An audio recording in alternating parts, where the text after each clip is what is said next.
지독한 불운을 극복할 수 있는 단 한 가지는 지독한 노력이다. 미국 작가 해리 골든의 말입니다. 어떤 CEO는 사람을 뽑을 때 연애를 열심히 해본 경험이 있는지를 꼭 물어본다고 합니다. 정신 못 차릴 정도로 뜨겁게 연애를 해본 적이 없는 사람이면 소위 스펙이 아무리 좋아도 채용하지 않습니다. 그 이유는 간단합니다. 연애에 빠진 사람처럼 열심히 일할 사람을 원한다는 겁니다. 어느 정도로 몰입해야 열심히 한다라고 판단할 수 있느냐? 바로 연애에 빠진 만큼입니다. 무엇이든 아주 열심히 해본 경험은 그래서 중요합니다. 스타크래프트를 하는 프로게이머를 본 적이 있습니까? 모니터를 보며 손목과 손가락을 움직일 뿐인데 얼굴에서 땀이 뚝뚝 떨어집니다. 그들에게 열심히 한다라는 말은 그 정도 수준의 몰입을 의미할 겁니다. 공부가 되었던 사업이 되었던 나중에 다른 분야에서 열심히 해야지 라고 결심한다면 그들은 항상 모니터를 보며 땀을 뚝뚝 흘리던 그 순간을 기억할 겁니다. 여러분은 무언가를 열심히 해본 적이 있습니까? 골든 골을 넣기 위해 죽어라 내달렸던 학급 대항 축구 시합이었을 수도 있고 찬물셋으로 졸음을 이겨내면서 마지막 편까지 시청했던 미국 드라마였을 수도 있습니다. 어떤 것에서 자신의 한계와 싸웠던 경험이 있다면 그것을 기준으로 삼아보지요. 그때 열심히 했던 그만큼, 딱 그만큼만 열심히 공부하면 됩니다. 365 공비타민, 그때 열심히 했던 딱 그만큼의 한 대목으로 시작합니다.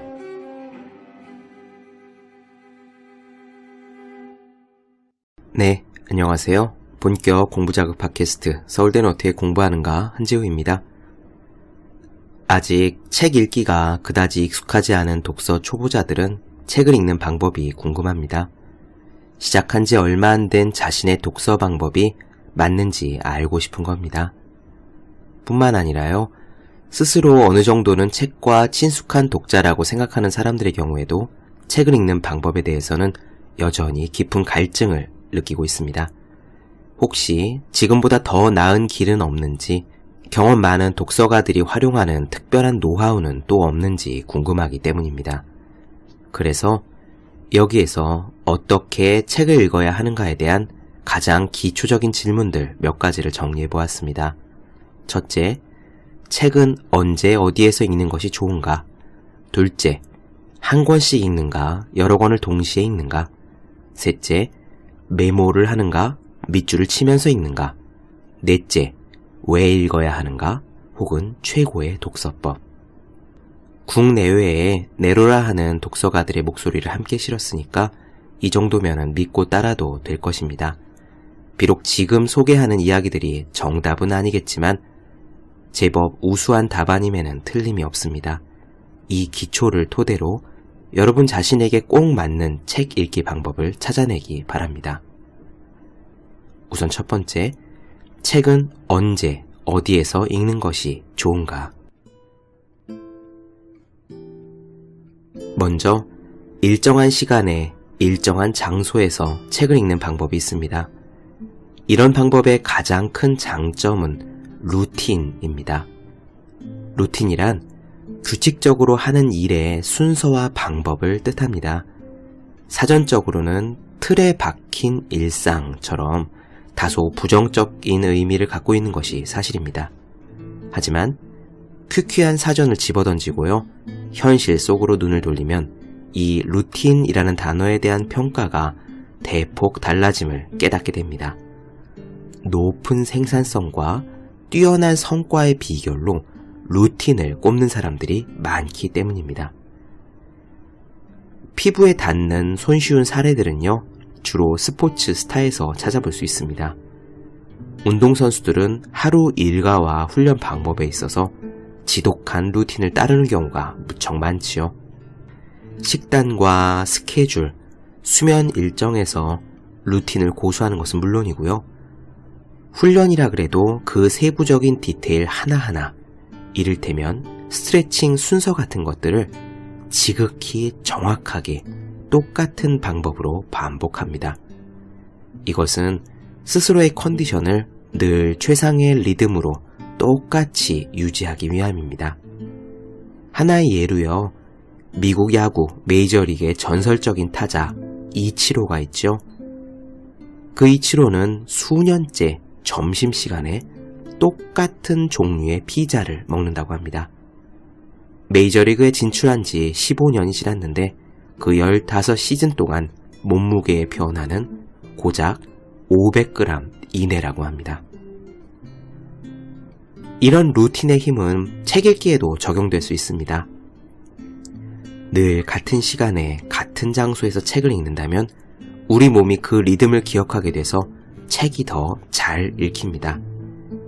세계적인 작가 무라카미 하루키, 개미를 쓴 베르나르 베르베르, 로마인 이야기의 시오노 나나미, 이런 분들도 글쓰기와 독서로 양분되는 자신의 일과가 얼마나 루틴한 것인지 수차례 밝힌 바가 있습니다. 그런데 이런 방식은요, 무엇보다도 독서 초보자들이 책 읽는 습관을 형성하는 데 아주 좋습니다. 일선 초중 고등학교에서 아침에 독서 시간을 갖는다거나 독서 경영을 하는 기업체에서 일정 시간을 독서에 배분한다던가 아니면 군대에서 똑같은 시간에 생활관에 앉아 책을 읽는 이유가 거기에 있죠. 냉정하게 바라보았을 때 자신이 아직 책을 읽는 습관이 확실하게 들은 사람이 아니라면 루틴한 책 읽기를 실천해보는 것을 권할 만합니다. 거기에서부터 시작하는 거죠. 방법은 간단합니다. 그저 아무에게도 방해받지 않는 시간대, 주로 이른 아침이나 늦은 밤이 될 텐데 그 시간대를 정해서 하루 단 30분이라도 온전히 책과 함께 보내면 되는 겁니다. 책 읽기에 재미가 붙어서 틈날 때마다 책을 손에 드는 사람이 되기 전까지는 일단 이렇게 시작하면 됩니다. 평소보다 1시간쯤 일찍 일어나 고전 읽기 시간을 갖는다던가 취침 전에 한 30분 정도 잠언집을 읽는 시간을 가진다던가 부담 없이 그 정도로 출발하면 충분합니다. 소설가 스티븐 킹은 이런 식으로 말했습니다. 여러분이 해야 할 일은 날마다 9시부터 정오까지 또는 7시부터 3시까지 반드시 작업을 한다는 사실을 영감을 내려주는 신 뮤즈에게 알려주는 것이다. 여러 가지 현실적인 이유로 책 읽기에 일정한 시간을 내기가 쉽지 않다면 일정한 장소를 책 읽기에 봉헌하는 것도 좋은 방법입니다. 당장 활용하기 가장 좋은 때는 바로 출퇴근 시간입니다. 학생이라면 등하교 시간이 되겠죠. 그리고 만약 여러분들이 출퇴근 등하교 시간이 일정하지 않은 경우라면 그냥 이동 시간 정도로 정해두어도 무관합니다. 이 방법은 우선 이동 수단을 책 읽는 곳이다 라고 정의해두는 데서 출발합니다. 지하철에 탑승한 많은 사람들은 덜컹거리는 내내 두 눈을 부릅뜨고 무언가를 봅니다. 하지만 그 대상이 책인 경우는 안타깝게도 많지 않습니다. 저도 지하철을 타고 출퇴근을 하기 때문에 늘 여러 사람들을 관찰하게 되지만 대개는 그 시선이 머무는 곳은 스마트폰입니다. 그리고 스마트폰 안에 켜져 있는 프로그램들은요, 당장 보지 않아도 되는 뉴스라던가 읽고 나면 기억도 나지 않는 SNS라던가 지난주에 놓친 텔레비전 예능 프로그램들입니다. 물론 게임을 즐기는 분들도 그 못지않게 많죠. 만약 그 시간을 통째로 드러내서 온전히 책 읽기에 쓴다면요, 책 읽을 시간이 없다라는 말을 하는 사람은 훨씬 줄어들 겁니다. 스티븐 킹은 자기 책에서 이런 표현을 쓴 적이 있었어요. 시간이 없다라는 말을 할 때마다 500원짜리 동전 하나씩 모은다면 벌써 스테이크를 몇 번은 사 먹었을 거다 라고요. 우리는 그만큼 시간이 없다는 말을 자주 하고 삽니다. 중국 송나라에 구양수라는 문인이자 정치가가 있었습니다. 그분은 무려 1000년 전에요, 이미 책 읽기에 좋은 3가지 장소를 꼽았습니다. 첫째는 마상, 말 위입니다. 둘째는 침상, 침대 위이고요. 셋째는 책상, 화장실입니다. 그때의 말이 지금은 버스나 지하철 같은 교통수단이라는 점은 상당히 재미있습니다. 말 위나 지하철 안이나 이동수단 안은 책 읽기 좋은 장소라는 겁니다. 그러므로 차를 탈 때는 아예 지금 나는 독서실에 들어간다 라고 생각해보면 괜찮습니다. 저는 늘 책가방 속에 책을 한 권 가지고 다니기 때문에 지하철에서는 책을 펴고요. 이렇게 하면은 지하철 노선이 아무리 길어도 별로 지루하지 않습니다. 책이 엄청 재미있는 경우는 오히려 내릴 곳을 놓치고 지나가 버려서 되돌아오는 때도 종종 있죠. 유명한 독서가들도 이렇게 이야기했습니다. 지하철을 타고 다녀요. 지하철 안에서 책을 읽습니다. 직장까지 왕복하는 1시간 반은 책을 읽는 시간이에요. 해외에 다녀도 시간은 있습니다. 공항에서 기다리는 시간, 비행기를 갈아타는 시간, 비행기 안에서의 시간. 이런 짜투리 시간에 읽는 책만 해도 1년에 20권은 되는 것 같아요. 구호활동가 한비아님의 말입니다. 책을 제일 편안하게 읽을 수 있는 시간은 이동할 때입니다. 야구 중계를 위해 KTX를 타고 이동을 많이 하는데 그 기차간에서 읽고 장거리 비행기를 탔을 때나 가끔 차 속에서도 읽습니다.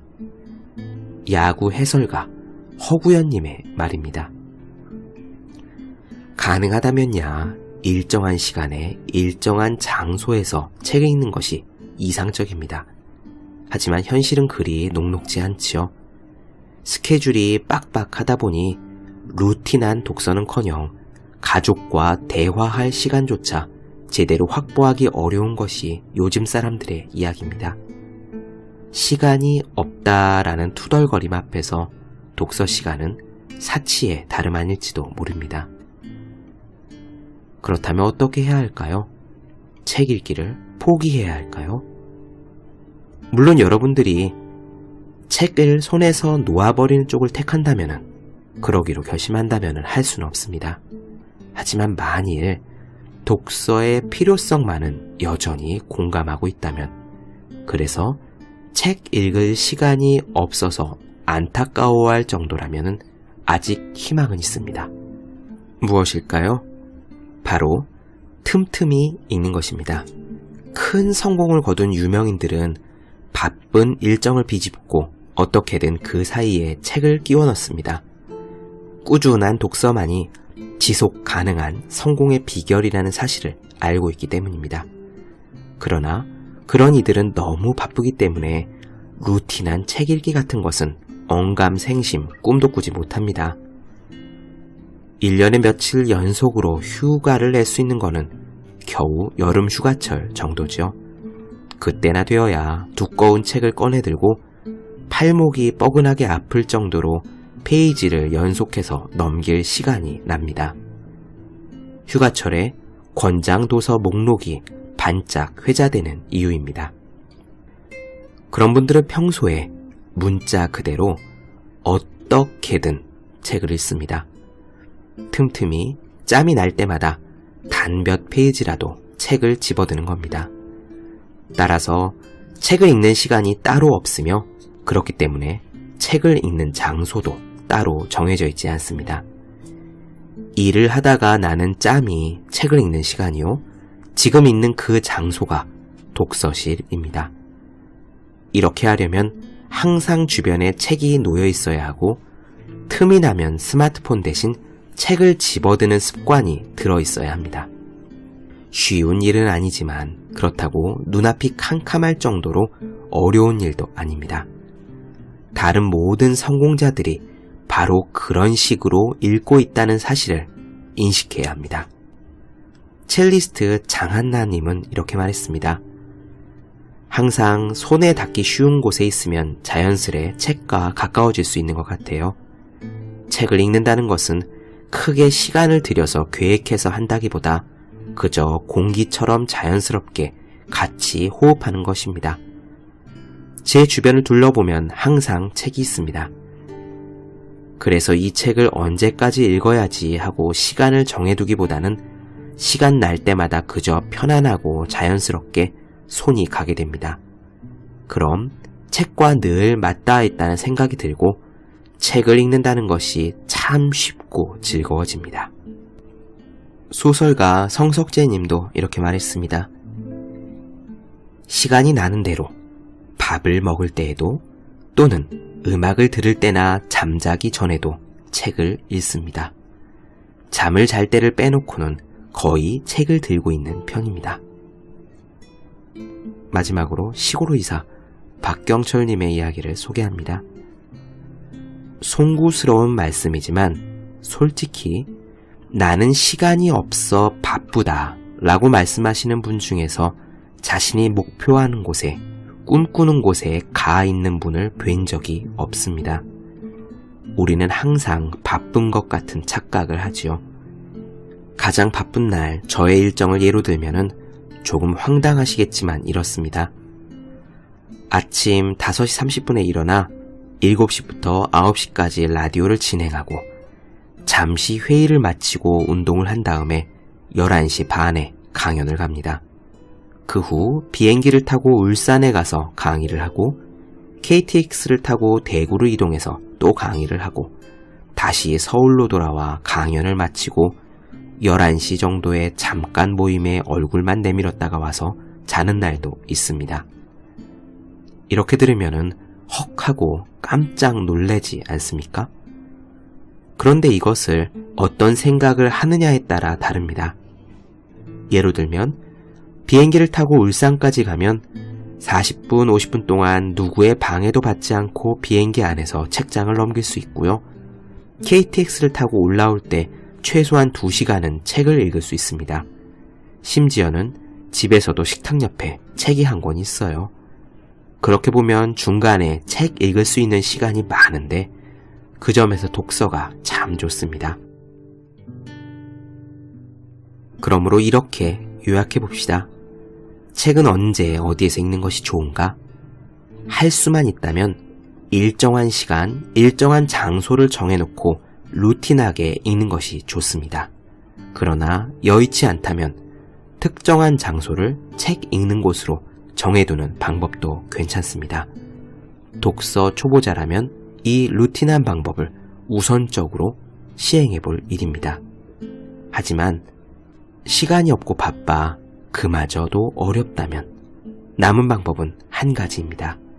늘 책을 곁에 두고 언제 어디서든 읽는 겁니다. 다른 모든 독서가들도 그렇게 하고 있습니다.